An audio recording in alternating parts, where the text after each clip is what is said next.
त्रिपुर पूर्णिमा के लिए नागपुर जिले के रामटेक के गढ़ मंदिर में सभी तैयारियां पूरी हो चुकी है। इस अवसर पर 4 नवंबर को भव्य शोभा यात्रा भी निकाली जाएगी।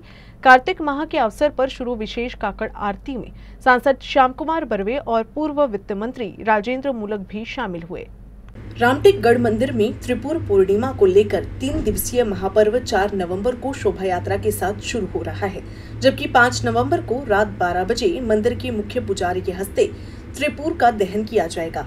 इस महापर्व में महाराष्ट्र सहित मध्य प्रदेश, छत्तीसगढ़, राजस्थान, उत्तर प्रदेश सहित झारखंड के राम भक्त सहभागी होते हैं। श्री राम मंदिर रामटेक येथे येत्या 5 तारखेला होऊ घातलेल्या त्रिपुर पौर्णिमेच्या कार्यक्रमानिमित्त शहरामध्ये 3 दिवसीय कार्यक्रम असतो।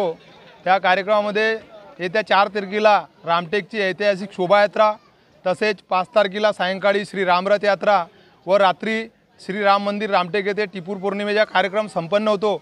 मागील 1 महिन्यापासून जे काकड आरतीचे कार्यक्रम सकाळी चालू असते ते आपला त्रिपुर पौर्णिमेच्या दिवशी संपुष्टात येते। त्यानंतर दुसऱ्या दिवशी 6 तारखेला मंडई उत्सव रामटेकमध्ये मोठ्या हर्षोल्लासात साजरा केला जातो। या सर्व कार्यक्रमासाठी रामटेकमध्ये लगतचे MP, छत्तीसगढ़, राजस्थान तसेच अनेक पूर्ण भारतातून लाखोच्या संख्येने भक्तगण श्रीरामाच्या दर्शनासाठी रामटेक येथे येतात। श्री क्षेत्र रामटेक येथे दरवर्षीप्रमाणे यावर्षी देखील दिनांक 4, 5, 6 असा 3 दिवस कार्तिक त्रिपुरी पौर्णिमेचा उत्सव साजरा होत आहे। त्या अनुषंगाने दिनांक 4 तारखेला हरिहर भेट म्हणून वैकुंठ चतुर्दशीचा कार्यक्रम असतो। या ठिकाणी बेल तुळशीचा कार्यक्रम त्या दिवशी देवाला अर्पण करण्यात येते।